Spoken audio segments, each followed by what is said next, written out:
കേരളത്തിലെ പോലീസ് തലപ്പത്ത് പുതിയൊരു തസ്തിക കൂടി വരികയാണ്. നമ്മൾ ഇന്ന് വരെ കേട്ടിട്ടില്ലാത്ത ഒരു തസ്തിക. അത് ആർക്കു വേണ്ടി ആയിരിക്കും എന്നുള്ളതാണ്. അതൊരു പക്ഷേ ഏവർക്കും അറിയാവുന്ന കാര്യമാണ്.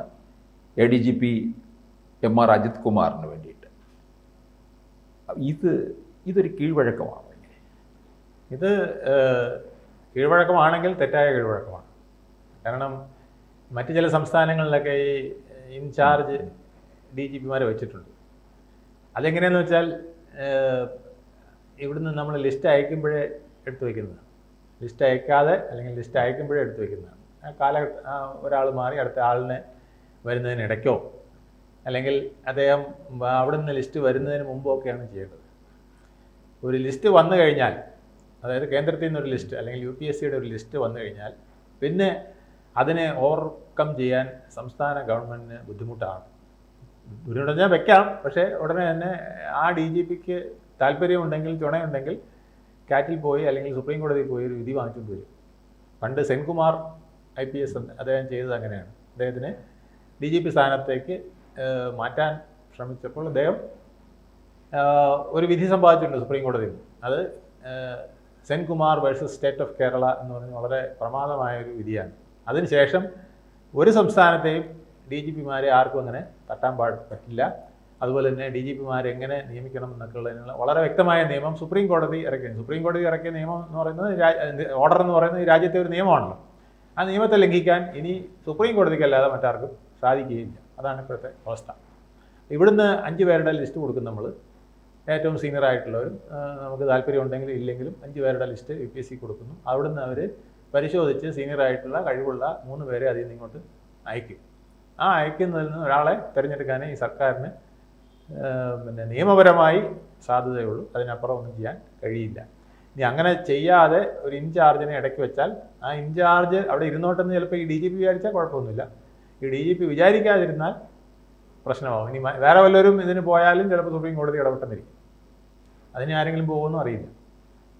അല്ല, DGP ആയിട്ടുള്ള ആളിന് ഇതിനെ ചോദ്യം ചെയ്യാം.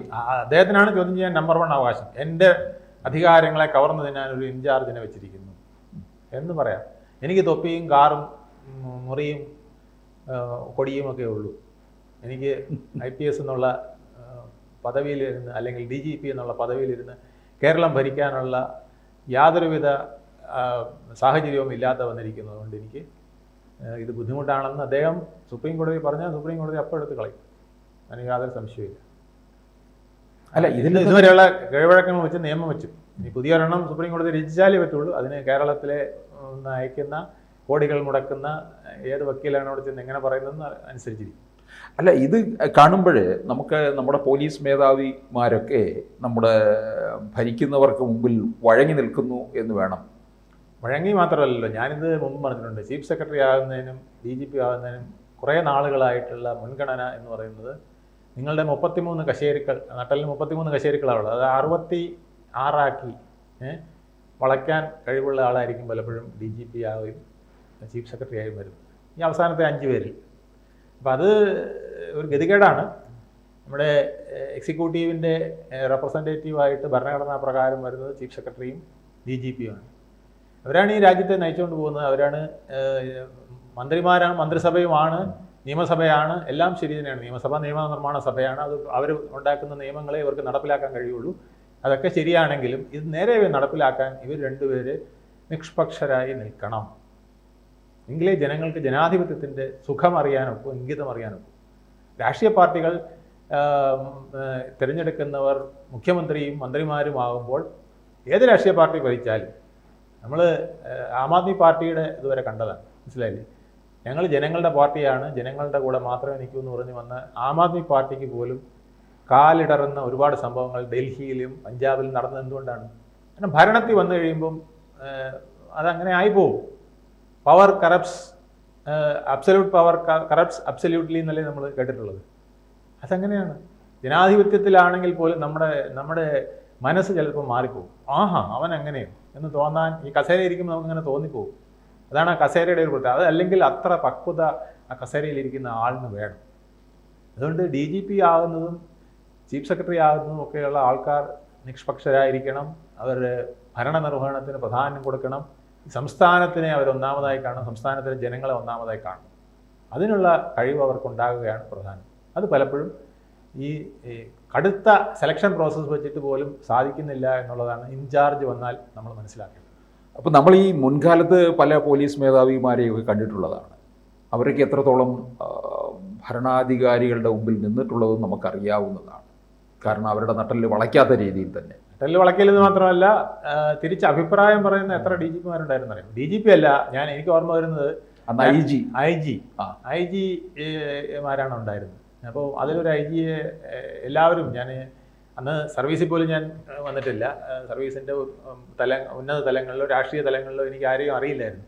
പക്ഷെ അന്ന് നടന്ന ഒരു നടപടി ഇപ്പോഴും രാഷ്ട്രീയ ഉന്നതങ്ങളിലും സർവീസിലെ ഉന്നതങ്ങളിലും പറഞ്ഞു കേൾക്കുന്നത് എന്നെ അത്ഭുതപ്പെടുത്തിയിട്ടുണ്ട്.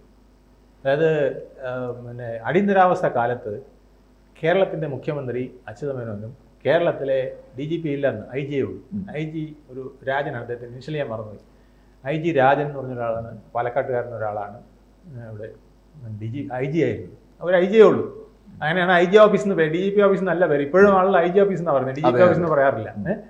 ഐ ജി ഇരിക്കുന്നിടത്താണ് ഡി ജി പിയുടെ കസേര.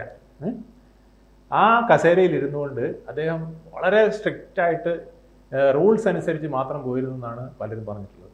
കെ കരുണാകരൻ ചില നിർദ്ദേശങ്ങൾ കൊടുക്കുമ്പോൾ അദ്ദേഹം നിയമപ്രകാരമുള്ള നിർദ്ദേശമാണെങ്കിൽ യെസ് സാർ എന്ന് പറഞ്ഞ് സല്യൂട്ട് അടിച്ച് അക്സെപ്റ്റ് ചെയ്യുകയും ആ നിർദ്ദേശങ്ങൾ തൻ്റെ പദവിക്കും താനിരിക്കുന്ന ഓഫീസിനും യോജിക്കാത്തതും നിയമത്തിന് വിരുദ്ധവുമാണെന്ന് പറഞ്ഞാൽ sorry mister Karunakaran, I have to rethink about it എന്ന് പറഞ്ഞ് സല്യൂട്ട് അടിച്ച് പോകുന്ന ഒരു ഡി ജി പിയെയും ഒരു ഐ ജിയെയും നമ്മൾ കണ്ടിട്ടുള്ളതെന്നുള്ളതാണ്. ഇത് ഇന്നും അധികാരത്തിൻ്റെ കോട്ടകൊത്തളങ്ങളിൽ പറയുന്ന ഒരു വാക്യമാണ്. കെ കരുണാകരനെ ആരെങ്കിലും അങ്ങനെ പറയൂ? അതും അടിയന്തരാവസ്ഥ കാലത്ത്. അല്ല, അതിൽ കരുണാകരനും അതൃപ്തനല്ലായിരുന്നു തോന്നല്ലേ? കരുണാകരൻ്റെ ഒരു കാര്യം വെച്ചാൽ ഇങ്ങനെയൊന്നും വന്നാൽ അദ്ദേഹം നേരിട്ട് ഇടപെടില്ല. അതിന് പകരം അദ്ദേഹം വേറെ എന്തെങ്കിലും ഒരു വഴി കണ്ടുപിടിക്കും. അദ്ദേഹം ഇൻചാർജിനെയൊന്നും വെക്കില്ല. ഇൻചാർജ് പോലെ ഒരാൾ, അതാണ് ജയറാം പഠിക്കൽ, ഡി ഐ ജി ജയറാം പഠിക്കൽ. അങ്ങനെയാണ് വന്നത്. കരുണാകരന് മനസ്സിലായി ഇയാളെ വെച്ചിട്ട് വലിയ പ്രശ്നമാവും, ഇയാളുടെ ഉടക്കാൻ പോയാലും പ്രശ്നമാവും, നിയമങ്ങളും മറ്റൊന്നും പത്രത്തിൽ വാർത്തയും മോശവും വൃത്തികേടും ഒക്കെ വരും. അതുകൊണ്ട് ഈ നാറ്റിക്കുന്ന പരിപാടി കരുണാകരൻ ചെയ്യില്ല. കരുണാകരൻ അതിന് വേറൊരു മാർഗം കണ്ടുപിടിക്കും. അതാണ് ജയറാം പഠിക്കൽ, ഡി ജി പി ആയിട്ട് ജയറാം പഠിക്കൽ. അത് ഇൻചാർജ് ആയിരുന്നെന്ന്, പക്ഷേ ആ ഇൻചാർജ് എന്ന് ഒരിക്കലും അദ്ദേഹം പറഞ്ഞിട്ടില്ല. ചില ജോലികൾ ഞാൻ ഡി ജി പിയെ കൊണ്ട് ചെയ്യിക്കും, ഡി ജി പി ചെയ്യാത്തത് എനിക്ക് അത്യാവശ്യമുള്ളതാണെങ്കിൽ ഞാൻ ഐ ജിയെ കൊണ്ട് ചെയ്യിക്കും, ഐ ജിക്ക് പറ്റാത്തത് ഞാൻ എ ഐ ജിയെ കൊണ്ട് ചെയ്യിക്കും. മനസ്സിലായില്ലേ? അതാണ് അന്നത്തെ പരിപാടി. അന്ന് ഡി ജി പി അല്ല ഡി ഐ ജി ആണത്. ഐ ജിയും ഡി ഐ ജിയാണ്. മനസ്സിലായില്ലേ? ഡെപ്യൂട്ടി ഐ ജി ആണ്. അപ്പോൾ ഐ ജിയെ കൊണ്ട് ചെയ്യിക്കാൻ പറ്റാത്തത് ഡെപ്യൂട്ടി ഐ ജിയെ കൊണ്ട് ചെയ്യിക്കും. പക്ഷെ അതൊരിക്കലും ഇൻചാർജ് ആണെന്ന് അദ്ദേഹം പറഞ്ഞിട്ടില്ല. ഇൻചാർജ് എന്ന് പറയുമ്പോഴാണ്, അതിന് ശ്രമിക്കുമ്പോഴാണ് പ്രശ്നമാകുന്നത്. ഇയാളെ താഴെ കൊണ്ടിരുത്തുക, കസേരയ്ക്ക് തൊട്ടടുത്ത് കൊണ്ടിരുത്തുക, ഇതൊക്കെ ചെയ്യുമ്പോഴാണ് ഇപ്പോൾ ഭരണത്തിൽ ഇങ്ങനെ ഒത്തിരി ലിവറേജ് കിട്ടാനുള്ള പല പരിപാടികളും അദ്ദേഹത്തിന് അറിയാമായിരുന്നു. മുഖ്യമന്ത്രിയെ പലപ്പോഴും ഓവർലോഡ് ചെയ്തിട്ടുണ്ട്. അതിനോട് ജനാർദ്ദന കുറുപ്പ് എന്ന് പറഞ്ഞൊരു വക്കീലുണ്ടായിരുന്നു, CPI പ്രഗത്ഭനായ. അദ്ദേഹത്തിന് അടുത്ത് ഞാൻ ഒരുപാട് നാൾ ഈ രാഷ്ട്രീയം സംസാരിക്കുമായിരുന്നു. അപ്പോൾ അദ്ദേഹം ഇതുപോലത്തെ കുട്ടൻസുകളൊക്കെ വെളിവിടും. അന്നൊരിക്കൽ എൻ്റെ അടുത്ത് പറഞ്ഞ ഈ മുഖ്യമന്ത്രിയായിരുന്ന അച്യുതമേനോന് ആഭ്യന്തരമന്ത്രിയായ കരുണാകരനെ കൈകാര്യം ചെയ്യാൻ പറ്റുന്നില്ല, ഇതിലേയും കൂടെയൊക്കെ വഴിമാറി എന്തെങ്കിലുമൊക്കെ ചെയ്തോളെ. അവസാനം ഇദ്ദേഹത്തിന് ഒരിക്കൽ ഹാർട്ട് അറ്റാക്ക് വന്ന് ശ്രീധരെ കിടക്കുമ്പോൾ ഇന്ദിരാഗാന്ധി, സാക്ഷാൽ ഇന്ദിരാഗാന്ധി വന്ന് മുഖ്യമന്ത്രിയെ കാണുകയാണ്. ഈ അച്യുതമേനോൻ ആശുപത്രി കിടക്കുന്ന അച്യുതമേനോനെ. അപ്പോൾ ചില ഭേദമൊക്കെ ആയി. അന്നേരം ഇന്ദിരാഗാന്ധി വന്ന് ചോദിക്കുന്നു എന്നാണ് പറയുന്നത്, what can I do for you എന്ന് ചോദിച്ചപ്പോൾ, you keep your home minister under control. ഒറ്റ വാചകം. അപ്പോൾ ഒന്ന് ആലോചിച്ച്, മുഖ്യമന്ത്രി പറഞ്ഞു ഈ ആഭ്യന്തര എൻ്റെ കീഴിലുള്ളതാണ്, എന്നിട്ട് പറഞ്ഞു ഈ ആഭ്യന്തരമന്ത്രി ഒന്ന് കൺട്രോളിൽ നിർത്തിയാൽ മാത്രം മതി, എൻ്റെ ആരുടെ ധനിയെ പോക്കുള്ളൂ എന്ന് പറഞ്ഞതായിട്ട് ഇങ്ങനെ പറഞ്ഞത് എനിക്ക് ഓർമ്മയുണ്ട്. അച്യുതമേനോന്റെ വരുതിയിൽ നിന്നില്ല. അച്യുതമേനോൻ പോലും പാടുപെട്ടു എന്നുള്ളതാണ്. വരുതിയിൽ നിർത്താൻ പറ്റൂല. കരുണാകരൻ വേറൊരു വഴി കണ്ടുപിടിച്ചില്ല അദ്ദേഹം. അതുകൊണ്ട് ആര്യാടൻ മുഹമ്മദ് സാറ് പലപ്പോഴും പറയാറുണ്ട്, ഫൈൻഡ് കരുണാകരൻ എന്ന് പറയും. അദ്ദേഹം ഇങ്ങനെയാണോ പറഞ്ഞത്, ഫൈൻഡ്, അങ്ങനെ ഇംഗ്ലീഷ് മലയാളം പോലെയാണ് അദ്ദേഹം പറഞ്ഞത്. ഫൈൻഡ് കരുണാകരൻ എന്ന് പറയും ഏതെങ്കിലും ഒരു പ്രശ്നം വന്നാൽ. എന്നുവെച്ചാൽ കരുണാകരൻ പറഞ്ഞൊരു സൊല്യൂഷൻ അവിടെ കാണും, നോക്കാനാണ് പറഞ്ഞത്. അതാണ് അത് ഒരു ഐ ജി ഒരു ഇൻചാർജും വേണ്ട, അദ്ദേഹത്തിന് ഇൻചാർജ് ആക്കാനൊക്കെ അറിയാം. ഭരണത്തിൽ പക്ഷേ അങ്ങനെയൊക്കെ ചെയ്യുമ്പോഴും കരുണാകരൻ്റെ ഒരു പ്രത്യേകത എന്ന് പറഞ്ഞാൽ ഈ നിയമത്തിൻ്റെ പരിധികൾ വിടുന്നത് അത് പിന്നെ ചില തത്വങ്ങളുടെ അടിസ്ഥാനത്തിലായിരിക്കും എപ്പോഴും. അല്ലാതെ ഇതില്ല. ഈ രാജൻ നമ്മുടെ എഞ്ചിനീയറിംഗ് വിദ്യാർത്ഥിയെ കൊന്നതുപോലും കെ കരുണാകരൻ അറിഞ്ഞിട്ടില്ല എന്ന് പറഞ്ഞു. അദ്ദേഹത്തെ തെറ്റിദ്ധരിപ്പിക്കുകയാണ് ചെയ്തത്. പോലീസ് ഓഫീസർമാരൊന്നും ഈശ്വരവാര്യർ പോയ ആ നിമിഷം അദ്ദേഹം കണ്ണീരോടുകൂടി വന്ന് കണ്ടിട്ട് പോയപ്പോൾ ആദ്യം ചോദിച്ചത് ഇതാണെന്നാണ് പറഞ്ഞത്.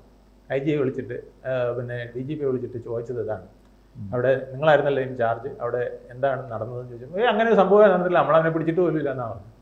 അങ്ങനെ ഒരു തന്നെ നമ്മൾ കണ്ടിട്ടുമില്ല പിടിച്ചിട്ടുമില്ല എന്നാണ് പറഞ്ഞത്. അത് കരുണാകരൻ പൂർണ്ണമായി വിശ്വസിച്ചു. കാരണം എൻ്റെ ഏറ്റവും വിശ്വസ്തനായ ഇൻചാർജാണ് പറഞ്ഞത്. ജയറാം മെഡിക്കലിനെ പോലുള്ളവരൊക്കെയാണ് മറുപടി കൊടുക്കുന്നത്. അദ്ദേഹം വിശ്വസിച്ചു. നമ്മൾ തമ്മിൽ അത്ര നൈർമല്യമുള്ള ബന്ധമല്ലേ, അതിൽ എനിക്കൊരു കള്ളം പറയാൻ എൻ്റെ മുമ്പിൽ ഒരു കള്ളം പറയില്ലായിരിക്കും അദ്ദേഹം വിശ്വസിച്ചു എന്നാണ് പൊതുവെ പറയുന്നത്. ഇതെന്താ പറഞ്ഞത് അദ്ദേഹത്തിൻ്റെ PS ആയിരുന്ന പ്രേമേന്ദ്രക്കുറുപ്പാണ് എന്നോട് പറഞ്ഞത്. പൂർണ്ണമായും അദ്ദേഹം വിശ്വസിച്ചിരുന്നു, കെ കരുണാകരൻ വിശ്വസിച്ചിരുന്നു ഈ രാജനെ അങ്ങനെ കൊണ്ടുവന്നിട്ടില്ല. അപ്പം അതൊക്കെ അദ്ദേഹത്തിൻ്റെ ചില പ്രത്യേകതയാണ്. നിയമങ്ങൾ വളച്ചൊടിക്കുകയുള്ളൂ, അദ്ദേഹം വളയ്ക്കുകയുള്ളൂ, അദ്ദേഹം ഒരു ഒടിക്കില്ല. ഇപ്പം പലരും ഒടിക്കുന്നു. ഒടിച്ചു കഴിഞ്ഞാൽ അത് പച്ചയ്ക്ക് ഇങ്ങനെ കാണാം. ഭരണത്തിൽ ചിലപ്പോൾ ഇങ്ങനെ ചെറുതായിട്ട് ചെറിയ ചേഞ്ചുകളൊക്കെ വരുത്തേണ്ടി വരും, പക്ഷെ അത് ഒരിക്കലും ഒടിക്കരുത്. അപ്പോൾ ഇനി ഒരു ഇൻചാർജായ DGP കൂടി അല്ലേ, അത് വലിയ ബുദ്ധിമുട്ടാണെന്നാണ് എൻ്റെ വിശ്വാസം. അത് അസാധ്യമാണ്. സുപ്രീം കോടതി പോലും അതിനെ അംഗീകരിക്കുമെന്ന് എനിക്ക് തോന്നുന്നില്ല. പിന്നെ ഈ വരുന്ന DGP ചിലപ്പോൾ നിന്നു കൊടുത്താൽ കുറച്ച് നാൾ പോയേക്കും, അത് ആരെങ്കിലും എതിർക്കുമ്പോൾ അത് വലിയ പ്രശ്നമായി വരും. അങ്ങനെ ഒരു ഇൻചാർജ്, പണ്ട് പോലീസുകാരെ വിളിക്കുന്ന ഇൻചാർജ് എന്ന് വിളിക്കുന്ന അറിയാമോ, ഇയാൾക്ക് GD ചാർജ് കാണും. അപ്പോൾ അവരെയാണ് ഇൻചാർജ്. പക്ഷെ ജനം മുഴുവൻ വരെ ഇൻചാർജ് എന്ന് വിളിച്ചിരുന്നു. അതുപോലെ ഇപ്പോൾ എല്ലാ DGPമാരും ഇൻചാർജുകളായി മാറുമോ എന്നുള്ളത് നമ്മളിനി കണ്ടറിയണം. അവസാനം ഇൻചാർജിന്റെ വിലയായപ്പോൾ DGP. കൂടുതൽ വാർത്തകളും വിശേഷങ്ങളും നിങ്ങളിലേക്ക് എത്താൻ ABC മലയാളം സബ്സ്ക്രൈബ് ചെയ്യുക, ബെൽ ബട്ടണും അമർത്തുക.